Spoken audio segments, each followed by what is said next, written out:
Good evening. My name is Chloe Camerata, and I am the Richmond Library Programs and Events Manager. We are excited to partner and host this three-part series, Our Vulnerable Democracy, Past, Present, and Future, along with Historic Columbia, South Carolina State Museum, Duquesne University, Center for Civil Rights History and Research, and the Collaborative on Race at the University of South Carolina. If you missed last week's session 1, From Red Shirts to Proud Boys, it was recorded and can be found on the Center for Civil Rights History and Research Facebook page. Tonight's session, Race and Democracy Today, a roundtable discussion, is also being recorded and will be added. Next week's session 3, Democracy Dialogue, is an interactive dialogue and will not be recorded. For tonight's program, Q&A is available for you to submit your questions to our panel. We will try to answer as many of these as time allows. Race and Democracy Today, a roundtable discussion, is moderated by Dr. Bobby Donaldson. Dr. Donaldson is a native of Augusta, Georgia, and serves as an associate professor of history and the director of the Center for Civil Rights History and Research at the University of South Carolina, Columbia. He received his undergraduate degree in history and African American studies from Wesleyan University in Middletown, Connecticut, and his PhD in American history from Emory University. Dr. Donaldson's teachings and scholarships examine Southern history and African American life and culture in the 19th and 20th centuries. Presently, he serves as the lead scholar and director for the Columbia SC63, a documentary project that examines the struggle for civil rights and social justice in Columbia and around the state of South Carolina. Additionally, Dr. Donaldson has participated in a number of African American public history initiatives throughout the state of South Carolina. He has many accolades, but in 2016, he received the Martin Luther King Jr. Social Justice Award. In 2017, he was awarded the Stephen Morrison Visionary Award by the One Columbia for Arts and History organization. In 2018, he received the South Carolina Governor's Award in Historic Preservation and the South Carolina Governor's Humanities Award. And in 2019, Dr. Donaldson's teaching, research, and community engagement were recognized by the South Carolina House of Representatives. Please join me in welcoming Dr. Bobby Donaldson.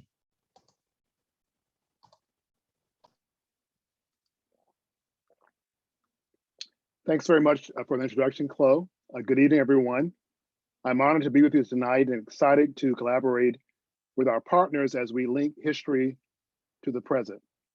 Thanks to all who join us, and special thanks to our panelists who have agreed to take time from their incredibly busy schedules to share a few thoughts tonight.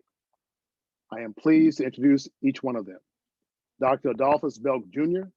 is a professor of political science and African American studies at Winthrop University in Rock Hill. He has taught courses on American government, Black politics, public policy, and race and ethnic politics in the United States. Professor Belk's research has concentrated on the politics of crime and punishment, as well as white nationalism in American government and politics.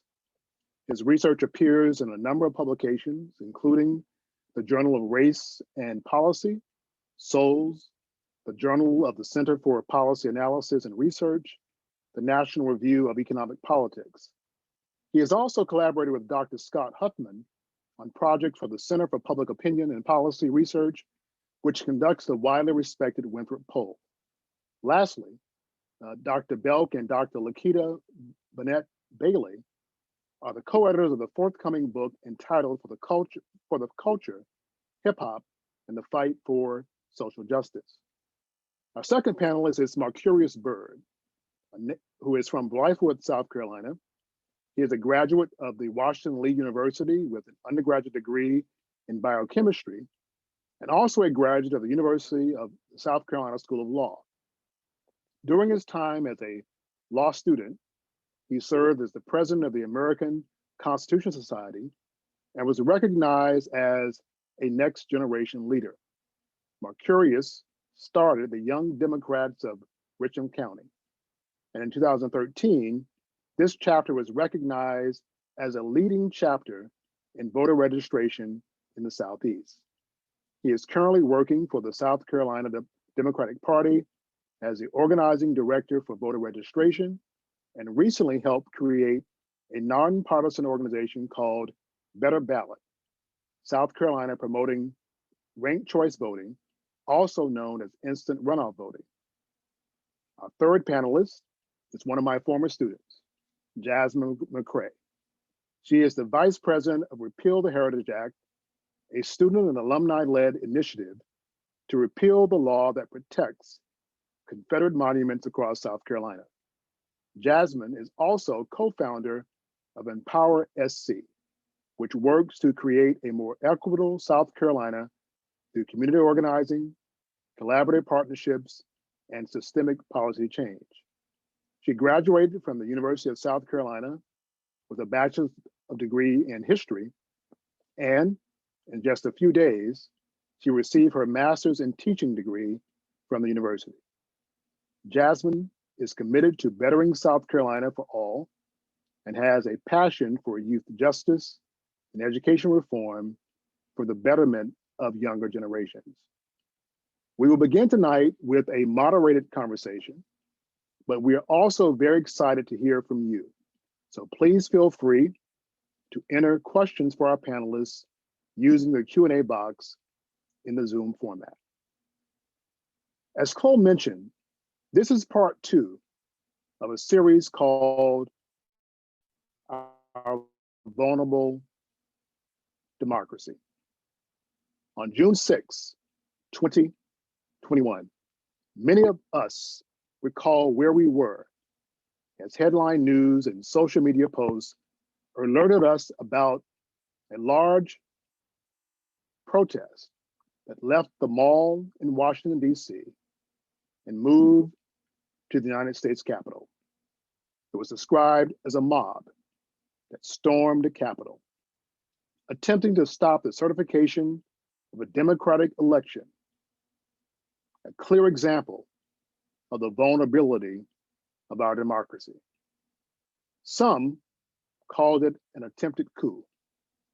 Others called it a riot. Some called it insurrection. So tonight, we gather to reflect on January 6, 2021, the history that shaped and informed this powerful moment in American history, and also the consequences of what that day represented. So I'd like to begin by talking to a colleague, Dr. Adolphus Belk, a distinguished political scientist at Winthrop University, to speak about his own reflection about what the significance of January the 6th represents in American history and the significance of white nationalism in that powerful moment. So Dr. Belk. Thank you, Dr. Donaldson, for the gracious introduction, and thank you to everyone involved for the invitation to participate in this conversation. When I think about January 6th, we were considering going out as a family to get our children outside, enjoy some fresh air, take advantage of an unseasonably warm winter day in the Carolinas. And then the news broke, and I'm like, yeah, we're not going anywhere. We need to stay home, pay attention to what's happening. We found something else for our children to do. They're very young, 6 and 7. So we found something for them to do, and we observed what was going on for the next several hours. And I'm watching in disbelief. Not that people assembled, because they had been asked to assemble. They had been asked to protest the certification of the election. They had been told the big lie that the election was patently unfair and that Trump was being cheated. And this is something that he had been running up to for some time before the certification on January 6th. What was jaw-dropping was to watch the assault on the Capitol, to see Capitol Police on the outside trying to hold the line and being rushed by this mob, to see officers inside the building with guns drawn, barricading the members inside and rushing them to fallback spaces, to safe spaces, to try to protect them from injury. And as we watched all of this, I just wondered, what would they have done if they got to some of the people that they were targeting? Because they showed up with bad intentions. And the thing about a mob can be emboldened with every inch it advances and every inch that it gains. And they were advancing. They penetrated the interior and they defiled the place. And so it was stunning to watch how they were able to advance, the tremendous restraint that law enforcement displayed as they were being just beaten down. and assaulted with everything that was at the disposal of these people. And then to watch people who look like my mother and father, Southerners by birth, New Yorkers by migration. My mother worked as a home attendant for many years, taking care of people who were physically unable to take care of themselves. My father worked for the city parks department, and he also worked as a janitor for the United States Postal Service. Watching people who look like my parents cleaning up the urine and feces and other filth and debris so that the elected members could get back to certifying the election. That image will stay with me. And so you mentioned white nationalism, and white nationalism here is the problem. When you see race as a zero-sum game, if someone wins, someone else must lose, and it's happening at your expense. And for many of these people, instead of fear of a black planet like Public Enemy, it's fear of a multiracial democracy. And they think that if these people are going to come up, it's happening against us. So you have increased political and economic competition from people of color, combined with economic stagnation, creates a fertile environment, Ron Walters tells us, for white nationalism to take hold. And we would be foolish to think that racism could influence the culture and the society in a myriad of ways, but then have zero effect on our politics. And one of the things that happens when this movement emerges is that there's a figure for them to consolidate around. And Donald Trump became that figure going back to 2009 when he spoke against Obama's election, saying that he was an illegitimate president because he wasn't born in the United States. The birther conspiracy created a space for him to transition from being a real estate person and entertainment person to becoming a political figure. And as the head of this movement, he promised to reassert the proper racial order with white folk at the top and everyone else underneath. So I think all of those things help us to better understand January 6th in context. So Dr. Belk, just so we can be clear for particularly our visitors and guests tonight, when we say white nationalism, I mean, what does that mean? And what does that mean in the context of American politics? A great question. Again, I go back to the scholarship of the late Dr. Ronald Walters, who wrote a book in 2003, White Nationalism, Black Interests. And in that book, he notes that white nationalism is that radical element of the conservative movement. Because you can be a political conservative, you could be a Republican and repudiate racism. That is a thing, and that's something that can exist. And we've seen some of that from Republicans at the local, state, and federal level. But we're talking about that radical element of the conservative movement that seeks to sustain white advantage in politics and economics and society. And white nationalists are people or associations who knowingly or unknowingly advocate for policies that inflict harm upon African Americans and other people of color. That's a critical part of maintaining white advantage, that you use the apparatus of the state to direct and secure benefits or to punish the offending culture and deny them of benefits. The state was not a neutral actor, for instance, in the suburbanization of America and the creation of generational wealth through home ownership. They chose sides.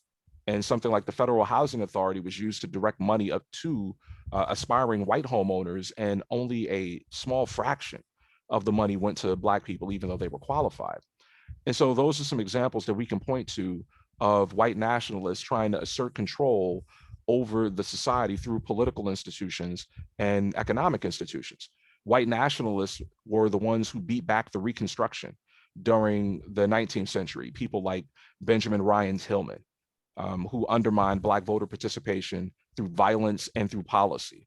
White nationalists tried to thwart the civil rights movement of the mid-20th century in pushing for private schools and academies, defunding the public schools, denying that one red cent be spent toward integration. And white nationalists helped to empower President Trump. As much as people talk about economic anxiety, you look at the folk who supported the Tea Party and the people who supported President Trump, and many of them were suffering no such economic anxiety.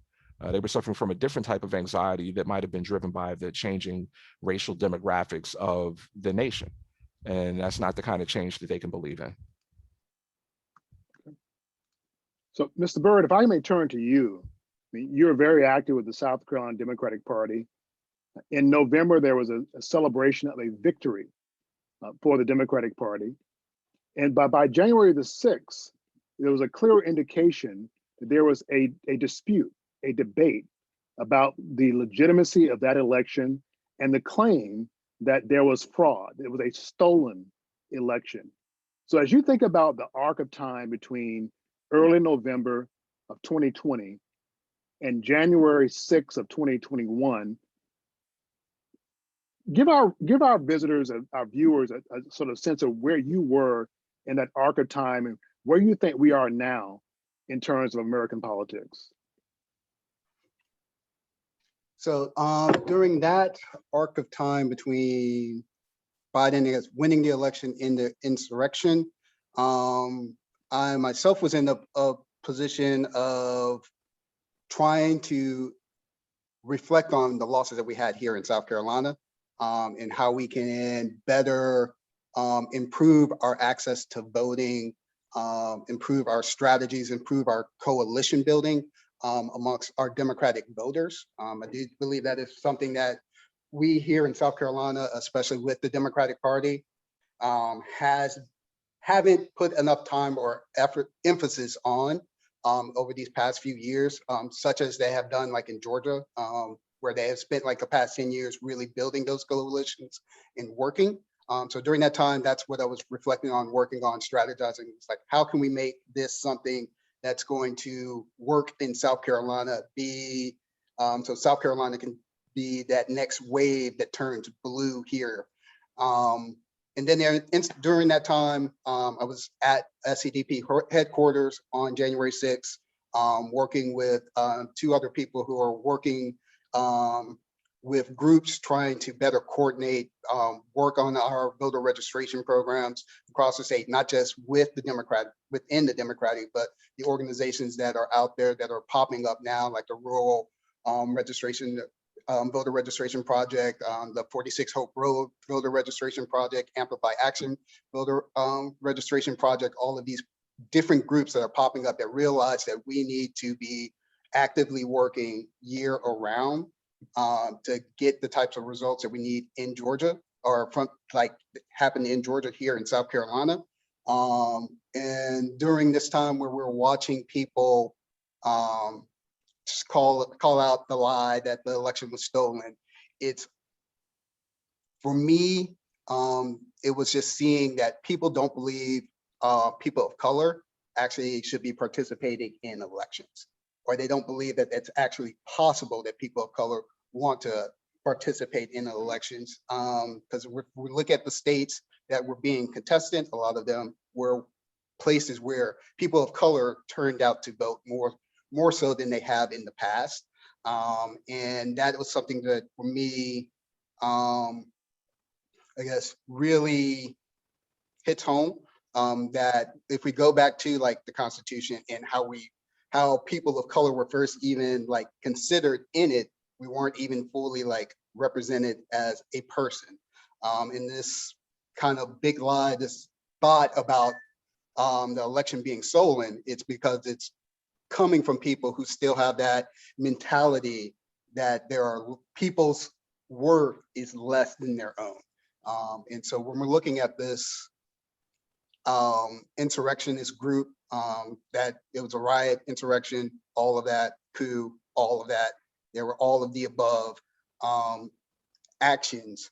It's people who just don't believe, at least from my point of view, me speaking personally, that people who don't look like them deserve the right to vote and should not be counted. It's people who don't believe, people who don't fit into that social circle or status of race, are people whose votes matter and should be counted. And so for them, in that group, a lot of them, it felt and feels as if they were saying our votes don't matter. People of color's votes don't matter because America is a white nation. It is not a nation. It is not meant to be a multicultural, multi-racial country. And for me, that is something that I found very offensive to my well-being, the lives of my friends and family, which I think is turned into a fire amongst a lot of people now. That insurrection showed people what America truly is, even though people have been speaking about it for ages. It was on camera. And for like many things that are happening now, people refuse to like trust the words of people of color. And they need some type of visualization to kind of like break whatever mental veil that they have that keeps them from visually seeing the reality of this world. So Mr. Byrd, if I can just sort of intervene for a moment. I mean, you mentioned the big lie, this idea that some of the accusations of being charged with the November election are just not accurate. And you also give the perspective that, I mean, your goal with the Democratic Party of South Carolina is to move the state toward blue. Now, given the history of white nationalism in our state, and given what Dr. Belk has mentioned, what leads you to think that ultimately there can be a path forward to making South Carolina one of the reddest states in this nation, a competitive state toward blue? So what gives me that hope or aspiration is, luckily I get to like look at the numbers. That's what I get to do for most of my job. So if we take the 2020 Jamie Harrison race against Lindsey Graham, he lost by, I think it was about 250,000 votes. Data that we have that I've seen, we have approximately 300,000 people who would likely vote blue who aren't registered and didn't show up. So with numbers like that in South Carolina, it's possible to turn blue. What we have in South Carolina is we have lost, I guess, a lot of the community action that builds relationships, trust, and inspiration and hope for people to actually turn out to vote. Over these years, voter suppression laws, just injustice in general, things that keep people working where they can't think or have time to think about their vote and the things that they want. Government has turned into something that is always just oppressing and holding you down. And the idea that it can be something aspirational, something hopeful, something transformational for your life is generally lost because we don't have that time, we don't have that interest to like get out there and talk to people and try to like improve their lives and talk about how government can work if we elect people who want government to work and want government to work for you, the best for you. It's generally, we hear messaging around government's failing, government doesn't work. And then we elect people who make that self-fulfilling prophecy come true. We really need to get back to a system where people who are Democrats or other political parties are actually like working with communities, working deeply within communities, and not just like getting a seat and just holding the seat and then we never hear from you. They need to be back in the community, need to be working with people, seeing how they can improve everyday lives, so that people have time, they have capacity to think about how we can make the world a better place to live and give them hope so that they actually want to be interested in voting. Because like right now, we're not doing that on a general basis, like that's across the board. We're not trying to make government something that's inspirational, that makes you want to participate in. We're doing everything in our power to make it so that you don't want to participate in government. Okay. So we will definitely get back to that toward the end of our conversation. I want to bring Jazmyne in. Jazmyne, last week, Dr. Jennifer Taylor talked about the insurrection on January the 6th and the similarities it shared with white supremacist, anti-democratic movements in the Reconstruction era after the Civil War. In December of 2020, there was the dedication of an exhibit in the halls of Congress honoring a man whose name was Congressman Joseph Rainey. Congressman Rainey was the first African-American who was sworn into the United States House of Representatives in 1870. His political career was undermined by voter suppression and racial violence going back to 18 1876. In 1879, Joseph Rainey recognizes that his days in Congress are over. And these are his words in 1879, quote, "Must the will of the majority to rule, the very foundation and cornerstone of this republic, be supplanted, suppressed, or crushed by armed mobs of one party, destroying the ballots of others by violence and fraud." That's Joseph Rainey, 1879. Several generations later, in August of 1865, the entire South Carolina delegation opposed the Voting Rights Bill of 1865. Senator Strom Thurmond described the landmark bill as, quote, "another step in the disintegration of the United States Constitution." He described the measure as probably, quote, "the most patently unconstitutional legislation since the Reconstruction days." Today, on the grounds of our State House, there is no monument of Congressman Joseph Rainey, but there is a monument to Strom Thurmond and Benjamin Tillman.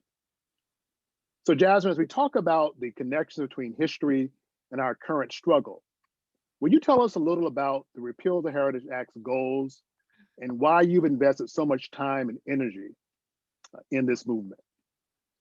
All right, so first, thank you. I want to echo what Dr. Belk and Marcurius said.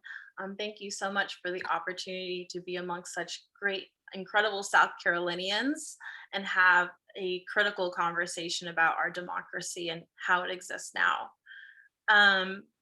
For me, Repeal the Heritage Act is, well, first an organization that started right here in South Carolina, founded by USC alumni, with the goal of removing Confederate footprints on our campus and across our capital and across our state. We have a bill written in 2000 known as the Heritage Act that uses that keyword of heritage to cloud its true intention, which is to protect the existing Confederate monuments in South Carolina from any type of alteration or change, recontextualization, or ultimately removal from any local entity, meaning any public school from Robert E. Lee High School to the University of South Carolina, to my own hometown of Fort Mill, who has the Loyal Slave Monument, which is a blatant lie about the enslaved community's involvement during the Civil War. These monuments tell a history and tell a very narrow, one-sided history, and are ultimately symbols that we look to for our communities to glorify. When I see a statue, it's typically one that we're supposed to admire. Here in South Carolina, on our State House grounds, of course, like you mentioned, we have Ben Tillman and Strom Thurmond. And those speak to a message of who we're supposed to be as South Carolinians and who we're supposed to admire. Being on the State House grounds emits even more power than just being on, for instance, again, the Confederate Park in Fort Mill Fort Mill. That is our people, right? Those are supposed to be our most important people, our most important symbols that speak to the heart of South Carolina. And arguably, Ben Tillman does speak to a lot of the rebellion, white anxiety and white nationalism that is in the heart of South Carolina. But to push back, there is the African American monument as well, which speaks to the legacy of resistance in this state as well. For my job in Repeal the Heritage Act, I educate communities about their existing monuments and give them the tools and the resources to get connected to city councils, to their representatives who have the power to start getting the ball rolling. What a lot of communities don't realize is the Heritage Act has no teeth. There is no punishment for a community to actually remove a monument. It just takes someone being bold enough to be the first to do it in South Carolina. And that's really where Repeal the Heritage Act comes in. We're the bold people. We are the megaphone for these communities, and we like to get their message out there. Yeah. So if I can impress a little further, so rethinking monuments, removing monuments, reconstructing history. What is the connection with all of that in advancing democracy in this nation? Well, I think it goes right into our education and our public memory. We want our voters to be educated, to be informed. And if you are being told truly the biggest lie, which is the lost cause myth, which is what is spread across our South Carolina education system and our actual standards that we teach as teachers, and is then littered around with physical reminders for communities to uphold and say, no, Ben Tillman was a good man. He has Tillman Hall in Winthrop. He has Tillman statue at State House grounds. That continues to feed into this lie and goes back into the big lie that led to January 6th.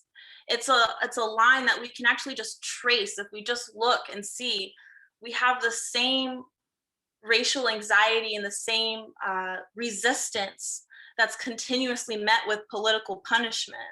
So for South Carolina, we had mass resistance in 2020, right? I mean, I'm sure Marcurius was knocking on doors like crazy for the 2020 elections. We had a Black man running for Senate as a Democrat with immense support across the nation and across our state. And then we lost. And not only did we lose our Senate seat, we lost several state house seats in the Democratic Party. That was political punishment from the right to let us know, I would say, to let us know who is truly in charge and who can continue to create policy. And that's why we see the crazy policies that we see being spun out of the state house right now during this election season, during this legislative session, from anti-trans bills to anti-abortion bills to them even considering their own voter suppression bills as well. So Dr. Belk, if I can bring you and Mr. Byrd into this conversation to some degree, when a person writes you as a professor at Winthrop University, and there is a response back from your email, it says Dr. Adolphus Belk Jr., quote, making Ben Tillman roll over in his grave since 2003. What does that response mean? And where do you kind of put your scholarly pen in this discussion about monuments and American democracy? When we talk about the period after the American Civil War and the Reconstruction era, you had this attempt to make this nation an actual democracy, to emancipate and incorporate Black Americans as free people and as citizens of the United States with all of the rights, privileges, and obligations that are associated with citizenship. You had constitutional change, you had new federal laws, you had favorable Supreme Court actions, like you had things that were happening to incorporate these Black people. And given the dynamics of enslavement, these Black people were largely concentrated in the Southern United States. And as voters, at least Black men as voters, they represented a plurality or even a small majority of the population. If you can participate as voters, you can run as office holders. If you can run as office holders, you can win. If you can win, you can have an opportunity to shape what the government does and for whom it does it. And that was something that absolutely terrified people who believed that they had no place in public life, that they ought not to be voters, that they were not equal. It enraged people like Ben Tillman, who bragged about participating in the Hamburg Massacre of 1876, who said about the prospect of Black people voting, We've scratched our heads and tried to figure out a way to eliminate every last one of them. We've stuffed ballot boxes, we've shot them, we're unashamed. He talked about the prospect of his daughters interracially dating, and he said, I have 3 daughters, but so help me God, I'd rather one of them be mauled by a tiger or bear and gather up her bones and bury them, conscious that she died in the purity of her maidenhood, than to have her crawl to me and tell me the horrid story that she had been robbed of the jewel of her womanhood by a black fiend. And just in case you didn't know where he was coming from, he said the Negro must remain subordinate or be exterminated.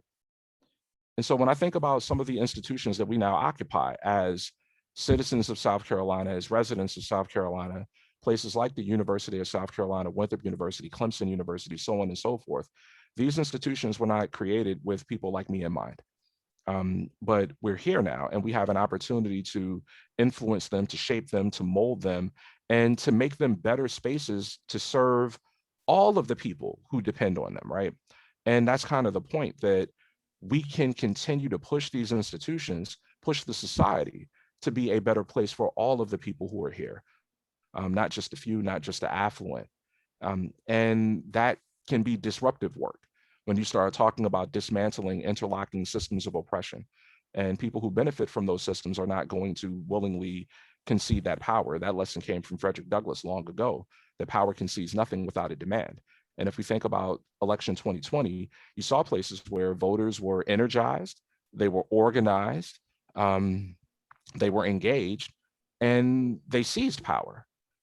They voted for the people that they wanted to get in, they supported them, they powered them through those contests, and now they're expecting those people to deliver something, because this isn't fandom, you know, where your team wins, you feel good, you get a commemorative t-shirt or a cup, and you go on with your life. People want to see policy change, and that's the next thing that we're going to be looking for. So, you know, that email signature for me is sort of, if people don't know who Ben Tillman was, it invites a right click, and then you do the right click and you're like, oh. And I think that we can be better than that, you know, and so I want to highlight what we were so we can think more critically about where we are and what kind of institution, what type of state we're trying to be. Okay. So Mr. Byrd, Dr. Belk just mentioned being disruptive, dismantling. You've also lent your voice to the question about what monuments should be uplifted and underscored on the State House grounds.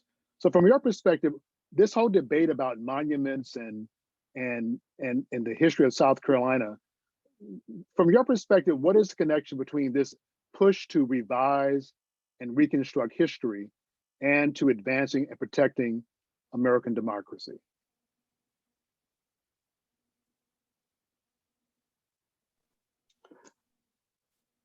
So from my perspective, I would say the revisionist history, as kind of Jasmine is hinting to, that these people that we have statues of, Tillman, Sims, Strong Thurman, is really, I would say, I'm just going to use the word harming to actual like uplifting of like democratic principles, ideas. I personally am a person, I don't believe we should leave statues or monuments to people. We should build statues to monuments to ideas, because people are imperfect. They have flaws. And the people we choose to do uplift here in South Carolina are super flawed.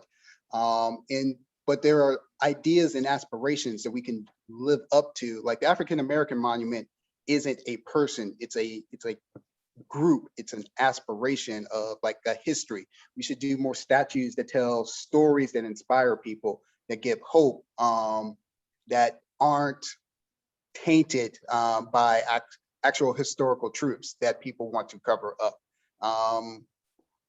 I'm also in a similar situation at my university. I went to Washington and Lee University. That Lee is Robert E. Lee.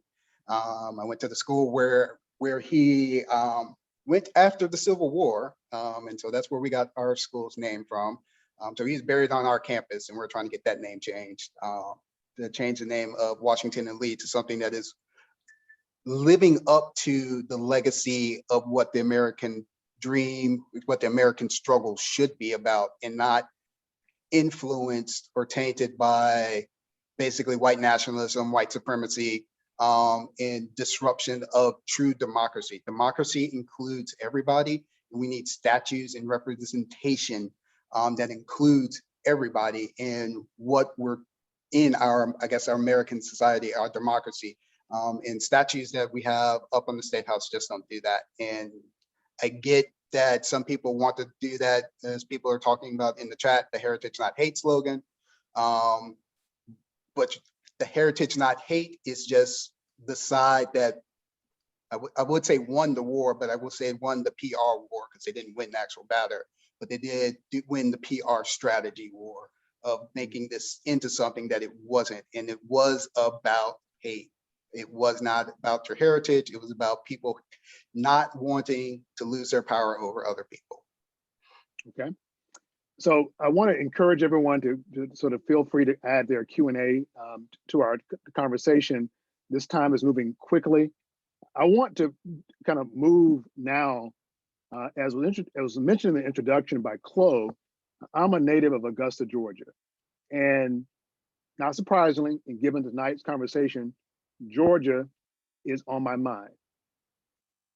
Georgia, as everyone knows, has passed a landmark milestone voting election series of laws that some have called progressive, many have called restrictive. Stacey Abrams said these laws were grounded in racial animus. The Senator Raphael Warnock, the pastor of the Ebenezer Church, said these laws represent Jim Crow in new clothes. However, the governor of Georgia went on record as saying these laws ensure that our elections are secure, accessible, and fair. Governor Kemp, Stacey Abrams, Senator Raphael Warnock. Dr. Belk, who's right in describing what these laws represent, and what is actually driving the laws in Georgia and other states, including South Carolina, with regards to voting regulations? I think that all of those people believe that they are right. And when we take a look at the process, we have some decisions to make when it comes to voter registration and voter participation. And states get to determine the rules that govern registration and participation with some federal oversight. There was a key Supreme Court decision in 2013, Shelby County, Alabama versus Holder. And that decision rendered part of the Voting Rights Act of 1965 inoperable. And immediately thereafter, you saw a number of jurisdictions that are regulated by the Voting Rights Act decide to make some changes. Many of those changes required photo ID laws or eliminated early voting or cut down on the number of early voting days, So maybe Dr. reduced Belk, the number of polling places. For those who are listening, let's go back to Shelby for a moment. Sure. There's a Supreme Court ruling. What was the central argument of Shelby, particularly as it applied to states like South Carolina, North Carolina, Alabama, and Georgia? Well, there were some states like North Carolina that if it had stayed on the trajectory that it was previously on, might have become the first state to be removed from the so-called naughty list in being governed under the Voting Rights Act. But they've since gone in a different direction. The idea was that you had some jurisdictions, cities, counties, states that had such a sordid record on voter suppression that they were monitored, that if they were going to make any changes to their registration and participation processes, they had to be approved by the Department of Justice. You get the plaintiffs arguing in this case that things have changed, we're in a different space, and we shouldn't be governed by these rules anymore. And part of the argument from the Supreme Court was that while Congress had just reauthorized the Voting Rights Act a couple of years earlier, that the data that they used to do so were not up to date or they were flawed. And the thing for them was the elections in 2008 and 2012, where Barack Obama won the presidency. And they took those cases as evidence of the change in the nation. And 2 data points don't necessarily indicate a new trend. but that was enough for the majority in a thinly decided case. It was 5-4 decision. So what does that mean for states? Well, now you can do certain things to, if you're the state legislators, protect democracy by eliminating in-person voter fraud. When there is enough in-person voter fraud in the United States to impact 0% of elections, that there's not a great deal of in-person voter fraud. If there were going to be fraud, it might be more likely with mail-in ballots, but that wasn't the target. And so there's a way that you can try to protect the integrity of the process, but also not make it onerous for those people who are trying to participate. And this is where you see some of the politics break down. In Texas, they would accept a gun registration, but not a public ID from a university, a public institution. And that's politics, right? So if you're Stacey Abrams and company, they made the determination that if the people were able to participate at a higher rate, she would have been governor of Georgia.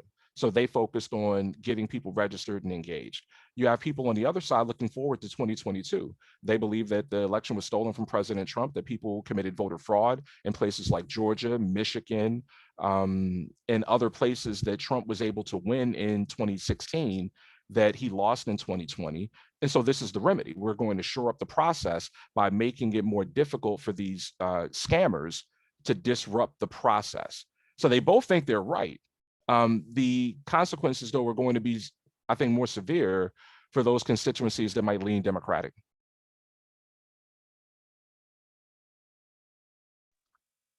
So Ms. McCrae and Mr. Byrd, both of you have been very active in political struggles here in South Carolina in recent years. So what does Georgia mean? What does Georgia mean for a state like South Carolina? Would you like to go, Marcurius? You can go first if you're sojourning.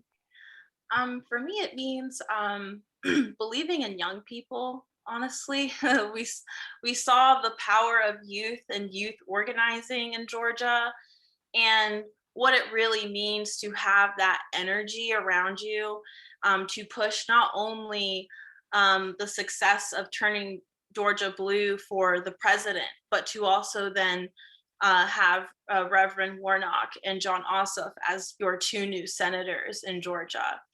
For me, I mean, looking as a South Carolina organizer, I know we have a lot of work to do in our state and a lot of doors to knock and a lot of hearts to connect to. But that's a symbol of the possibility to me. I think Georgia is a possibility, and it reminds us that the South is not lost, or like many, New Yorkers may think, the South is not one-sided and has only one way of thinking. We contain multitudes here in the South. And our people contain multitudes, and our democracy contains multitudes. And we're reflecting that when we see Georgia really shock the entire nation and the entire world by flipping blue pretty much overnight. South Carolina, like I said, has so much work to do, but we see the power that this has, and we know that Stacey Abrams is following in the footsteps of organizers behind her as well.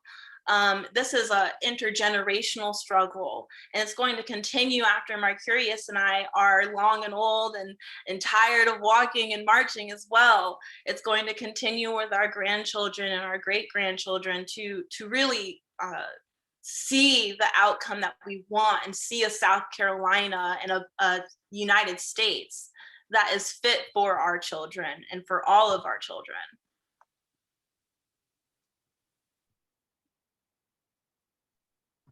Sorry, having trouble unmuting. Just want to echo that sentiment. For me, Georgia was a symbol of hope and inspiration that we can win in the South if we actually take the time to invest in doing the work of talking to people, motivating people, getting out to the communities, and making sure we're bringing them into the process. Georgia, like I said earlier, was like a 10-year process in the making, but they did it. They did the work. They did not give up. They did not let the oppression win. They didn't give into the despair, the sadness. They did not give up on like the process of winning in a Southern state that is generally considered to be red. A lot of times I would say like South Carolina is more purple than people actually think it is, because we give up so easily, because we don't want to put the time or the effort in to get the work done.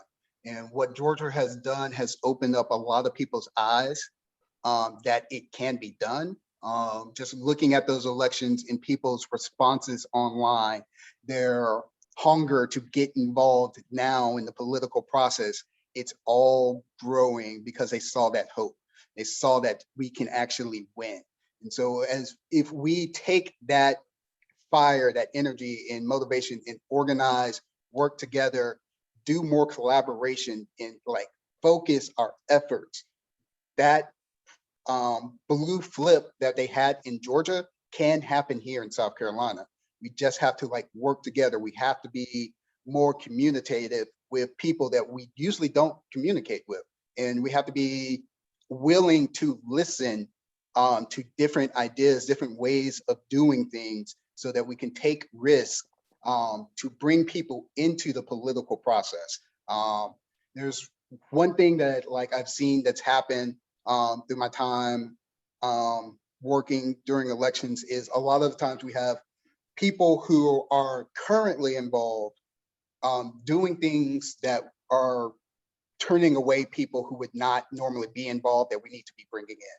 For an example, I'm not going to say where this happened at, but there was this event where like some of our local officials and candidates had somebody that came look basically what they would probably consider is like a gangbanger show up to their political event, and they turned their back on them.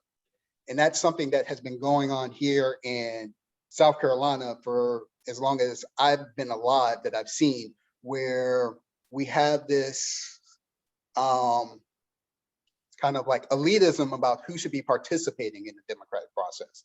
And what they did in Georgia was said, everybody has a right to participate in the democratic process. And we have to get in that mindset that we can't do this respectability politics. Thank you, Wayne Borders. Shout out to Wayne in the chat for that phrase. We can't be doing that. Like, we gotta be, everybody's vote matters. Everybody has the right to participate in our democracy. We will have differences of opinion. It's okay to disagree. It's okay to have different tactics, but we got to be on that same like pattern, same goal setting that, hey, you might be taking a different path to get to where we're going. That's cool. And we need to be more like that. And less of, you're going a different path. Oh, you shouldn't do this. Like, we got to stop that type of mentality and go if democracy, a multi-generational, multiracial democracy is not going to look the same for everybody. And we got to be okay with that. It's going to be different, but we're all on the same path, going towards the same goal. It will work out. And we need to organize and build relationships in that type of fashion. Well, thank you very much. I'll tell all of our audience who's joining us tonight. So my mind is flipping as I'm listening to all these conversations, and I do have a script I'm supposed to follow. We're supposed to conclude at 7:30. We're going to push this out to 7:45 because I think there is several comments being made during the chat that I want to respond to. But I want to end tonight in the formal way by talking about May the 8th.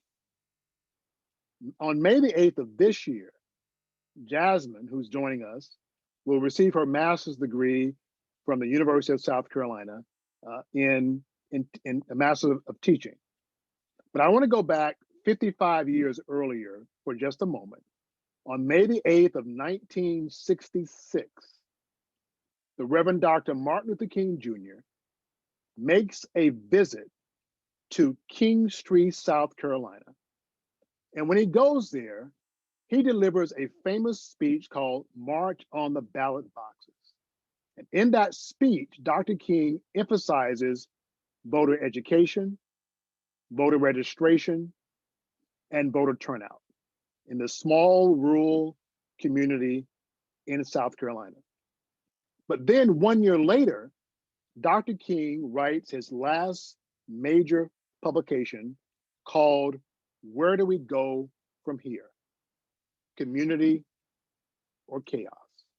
So in this speech, Dr. King talks about many of the victories and the defeats of the civil rights movement.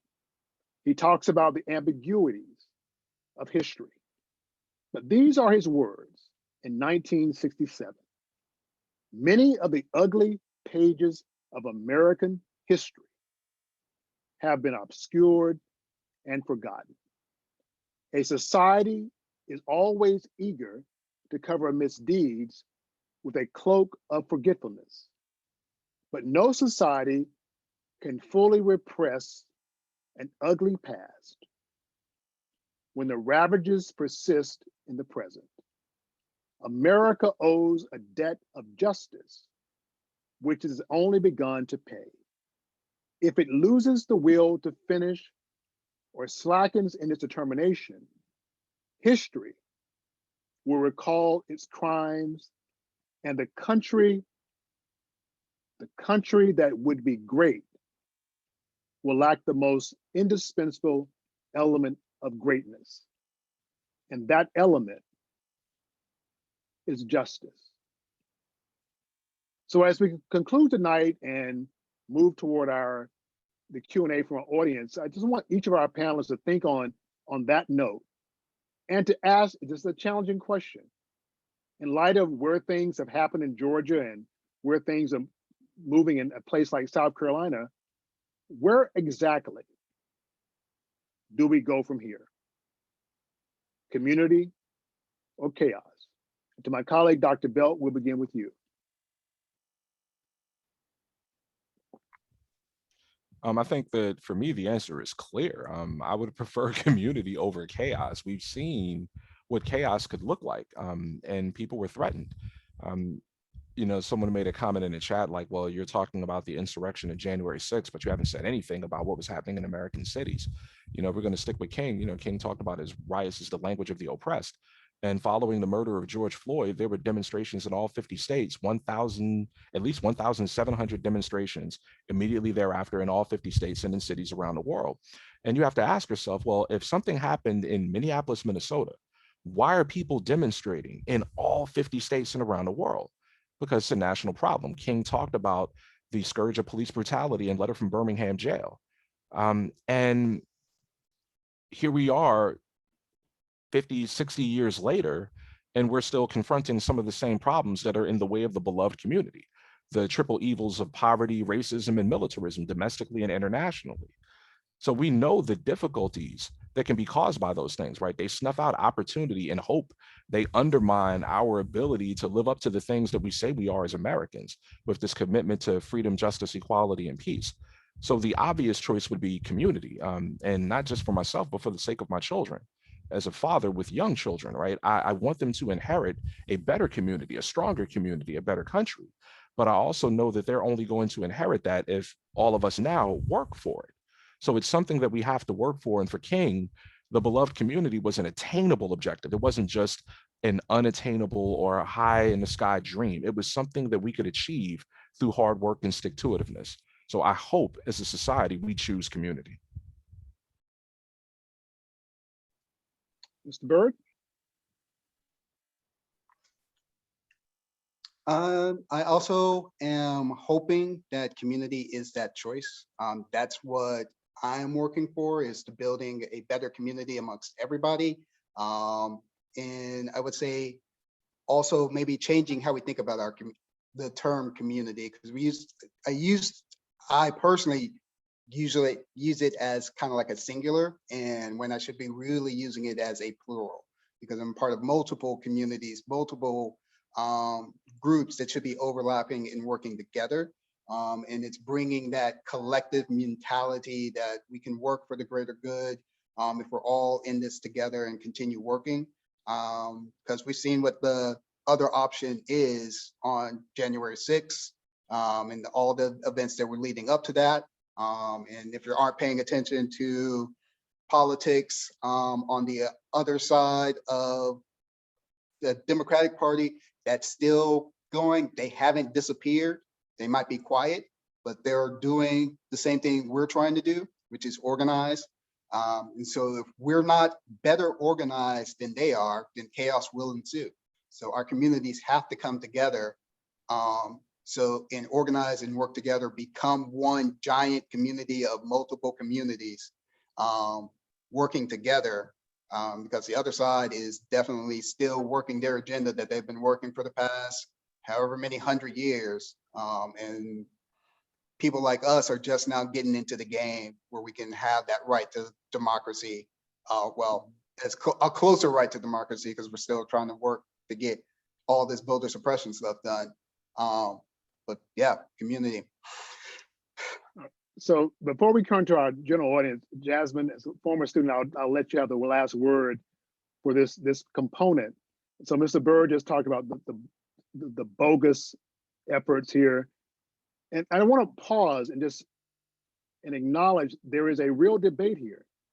In the state of Georgia, nearly 3/4 of Republicans were adamant that the election in Georgia was a fraud. They believed it wholeheartedly. And Mr. Byrd has offered a counter perspective on that. But in your own mind, as one of our youngest participant tonight, I mean, where do we go, given what you know about the history and given what you know about the ongoing battles, about the meaning and the future of democracy in this country? Where do we go?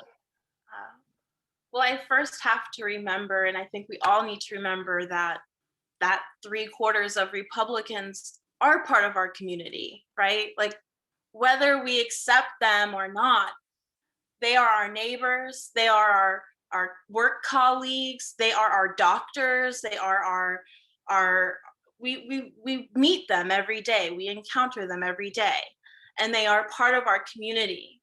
And I think what we all have to remember is we need to be open to them. We need to be soft around our edges and willing to accept them, willing to have that conversation.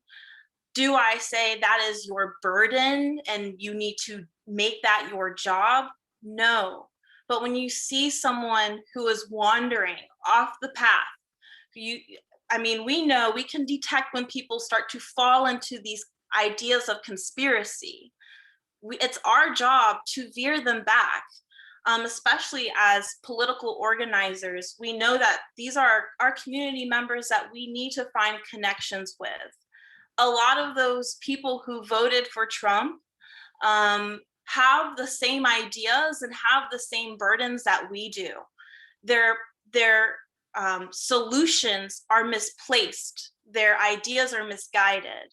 And it's up to us to bring them back, to waken them up, to educate them, to inform them, as well as to bring in new people who are new voters, never voted.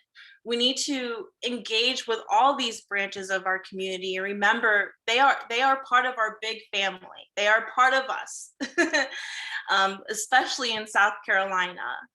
To go back to community or chaos, arguably, I'm a teacher. I see students who believe we are in chaos right now.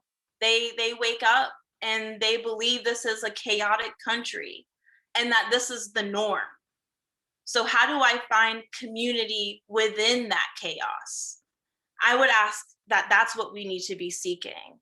We have our families, our friends who are experiencing the political violence from these policies right now as we speak. How do we there for them within their chaos? How do we create a community for them? That is really the key, is understanding that even though, we are all quite privileged to be on a Zoom call, to be on a panel, to have access to the internet, to have the academic background to back up what we're saying. How do I reach out to people who are not like me and who do not have those same privileges and who have more chaos in their life than I do? How do I find community and common ground? We have a lot in common. We just have to remember that And like I said earlier, have to be soft around our edges and willing to have those conversations and to really be there for each other. We can make so much happen if we just really just be human and have honest conversations. Some of my best, most rewarding conversations come when I am not ready for the talk at all. They come when I'm wearing a Black Lives Matter shirt in a Target, and a guy who comes up to me is quite irate because BLM is burning down cities. And my first question to them might be, can you point on a map which city has been burned to ashes?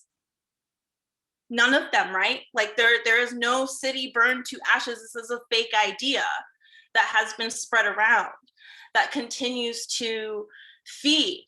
And we need to take them out of that ideas of just mistrust in media, mistrust in our politics, mistrust in our academia, and teach them and be willing to teach them and continue to teach them, because it's an ongoing effort. It's not a single conversation or a single visit, a single knock on the door.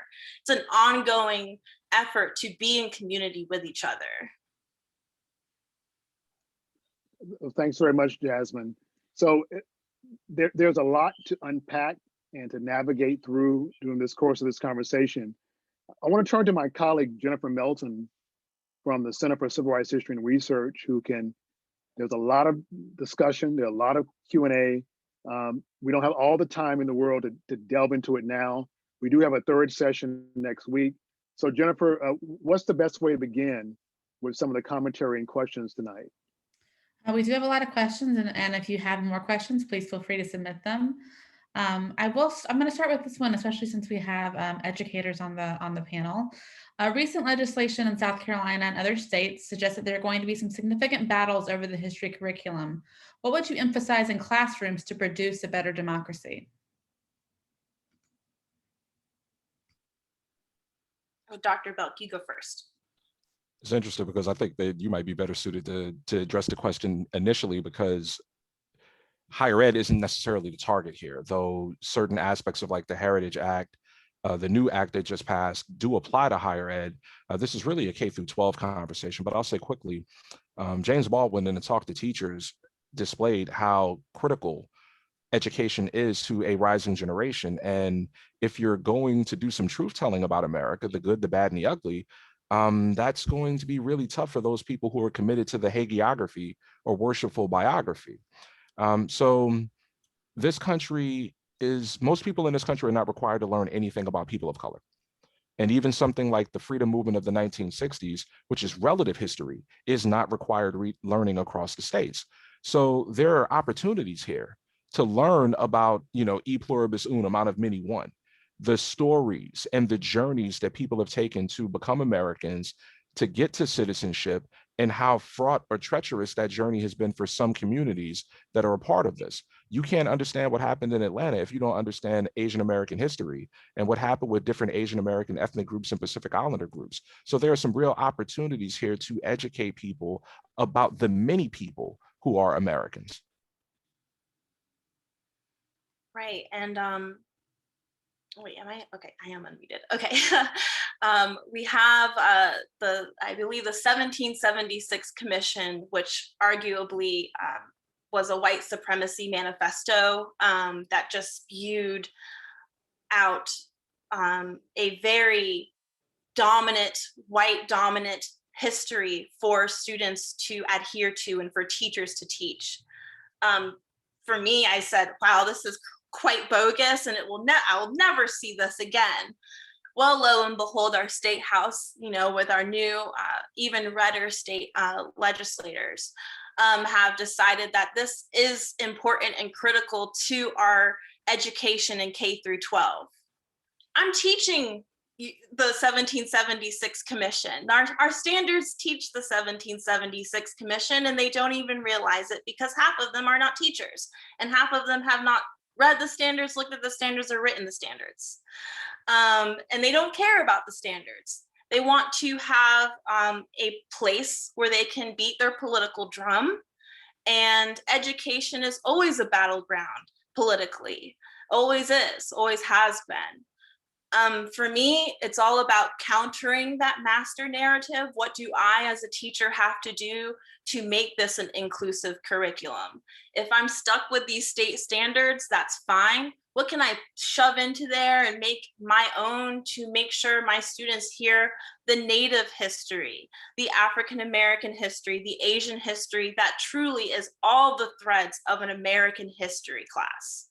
And just in world history as well, where we talk about America in a very specific, very dominant way, and having students start to question that place in the world and question the imperialism that America is about is my job as a teacher. So yes, we all have to stick to those standards and stick to that script. But like Dr. D has been doing every now and then all day, how can I insert this and make it my own and make it truly the rich content that my students need to do? That's my task, and that's truly my favorite part of being a teacher, is finding ways to keep on pushing against what the state really wants you to teach.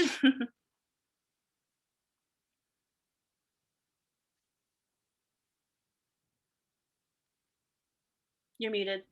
Thanks. There was another question. It seems to me that the threat to democracy is coming as much from the West as the South. Do you agree? And if so, how did that happen?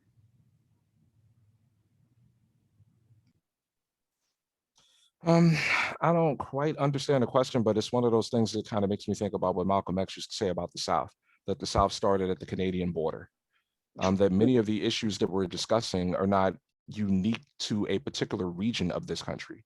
There was a lot of fuss regarding the 2020 election in states all across the nation. And to date, 361 measures have been introduced in 47 states dealing with voting rights and voter participation. So that sounds like a national problem. And so we talk a lot about what happens at the federal level of analysis, but voter eligibility is determined by the states. And states get to determine things like reapportionment and redistricting and redrawing legislative districts and all these other things. So you cannot lose focus on where you are, because your community, your city, and your state policies are going to have more of an impact on your daily lives than even what happens at the federal level. So you can't give up on the local and state governments.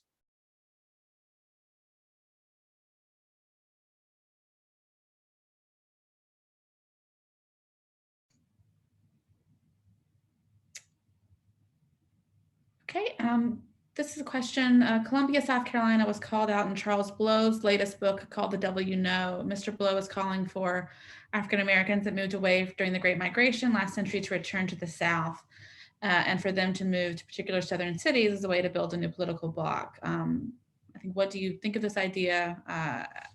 And what he asked, she asked, what can we do to support this idea? So Jennifer, if I can ask Mr. Byrd to think through that for a moment, because I want to go back to a point he made earlier, that there is a path to change the political calculus of South Carolina. And I'm curious, I mean, he said he was hopeful. Last 2020, there was a candidate, Jamie Harrison, who many thought could be the next African-American senator of South Carolina. When the election was over, that did not happen. People were surprised and disappointed, but you still believe, Mr. Byrd, there is a path forward for another Jamie Harrison to be an African-American senator. I'm just curious that, in thinking about Charles Blow's comments, how does one get there? How does one get there? Changing the electorate. And Charles Blow's comment, I will say, is one way we could actually do that. If people moved into South Carolina to areas like Columbia, if we turn Columbia into Atlanta, we can change the electorate here and have whoever's the next Jamie Harrison candidate elected. Changing the political, I guess, electorate is the easiest way to get change. An example of that was successful was Barack Obama. What Barack Obama focused on was changing the electorate, getting more people involved in the voting process. So that's why there's a heavy focus now on voter registration. The more people we add to the electorate who are going to hopefully vote like you, increases the chance of the types of candidates that we want to win winning. And so this is why I'm doing the job that I'm doing now, is working on changing the electorate. The more people we bring into the process, the more people we have engaged in voting, the better our chances are of having people like Jamie Harrison elected as our senators or as our congresspeople.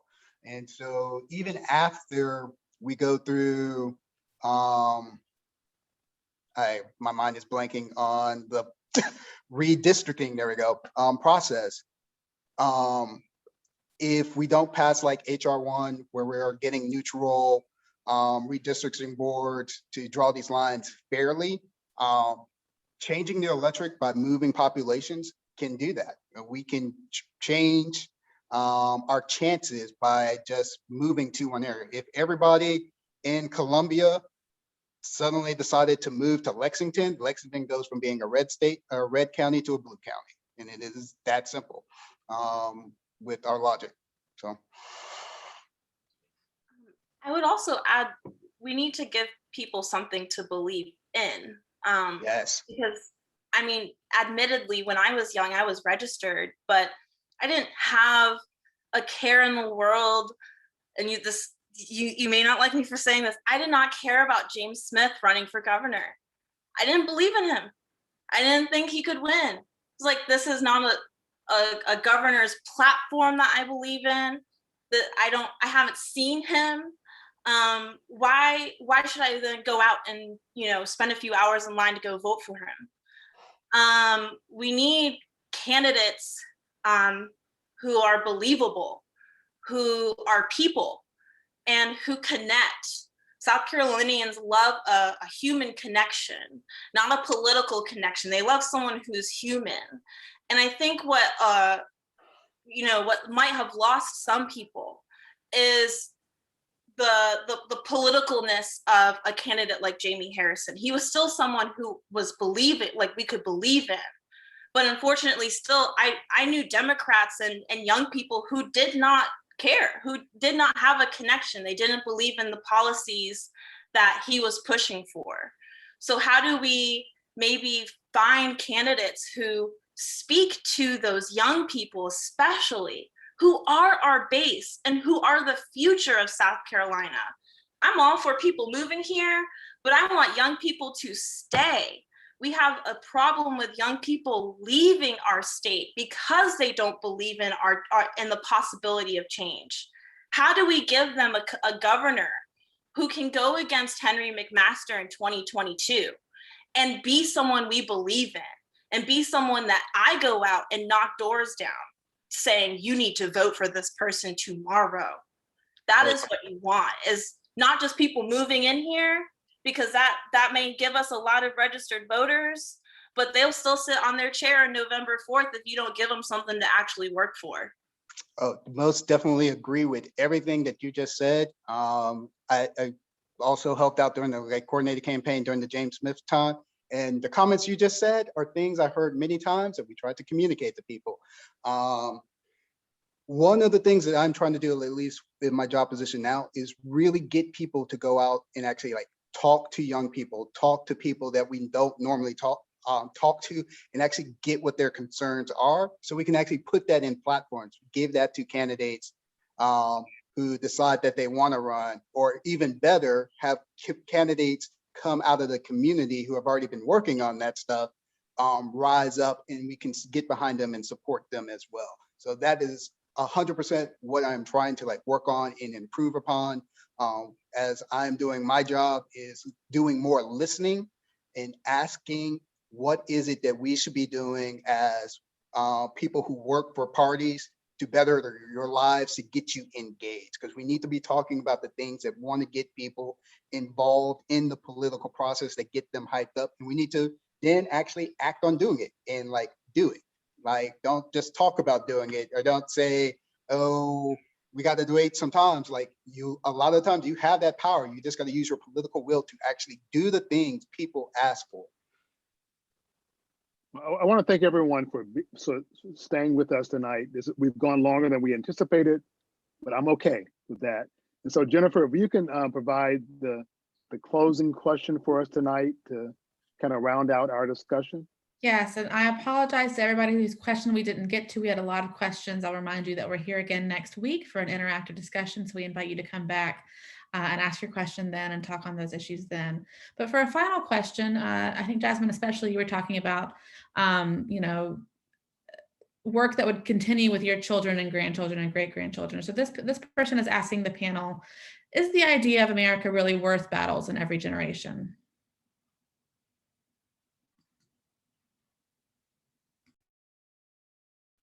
That's a great question, and something that I toss and turn with sometime, like, is what I'm doing worthwhile? Like, will it actually change anything? I would say I can look to my grandmother and know I'm living in a far better world than she did at my age of 25. I can look to my great-grandmother or my great-great-great-grandmother and know that this is a better life, a better country, a better vision for her family that she dreamed of. I know this and know that my struggles now will continue to create a better world for my children. So yes, I think our work is laborious, is hard, is tedious. It's a burden sometimes, but it's worth every sigh, every tired night. It's worth the struggle, because I think this is a country worth fighting for, and a community worth fighting for, a state worth fighting for. And, you know, if not me, I heard this earlier today, if not me, who?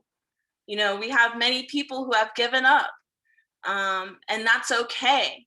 But if I give up, who is going to step up to the plate? We can't just continue to let things stay the same. They have to continue to progress. So I believe that it's worth it.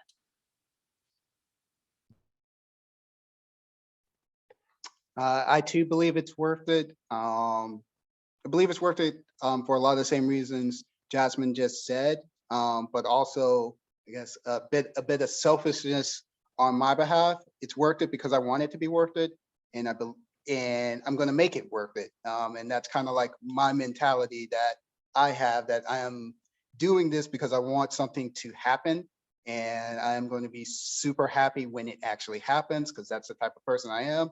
I see something, I want it, I make it happen, and I'm willing to kind of go through the work to get that goal.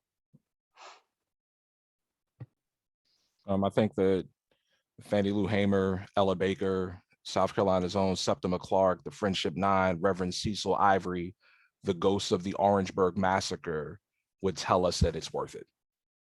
Because there were people who did not know who we were. We were an idea to them. And I say we because with Dr. Donaldson and others, you know, we represent two different generations in this panel. And we were an idea to the generation that fought for during the freedom movement. And in order to honor that bridge, we have to continue the fight. You know, we talk about democracy in peril or democracy being vulnerable, when in actuality, America has been a democracy really since 1965, because that's when you had the Voting Rights Act, which helped to eradicate those barriers that restricted participation by women of color, Black people, and other people of color, right? So we're not that very long into a more democratic enterprise, and it requires maintenance. It requires effort. And if you are not engaged, you could lose it. So I do think that it's worth fighting for. Otherwise, it would have been a terrible decision to bring children into this world. And so I have to believe that it's worth it for their sake and my own.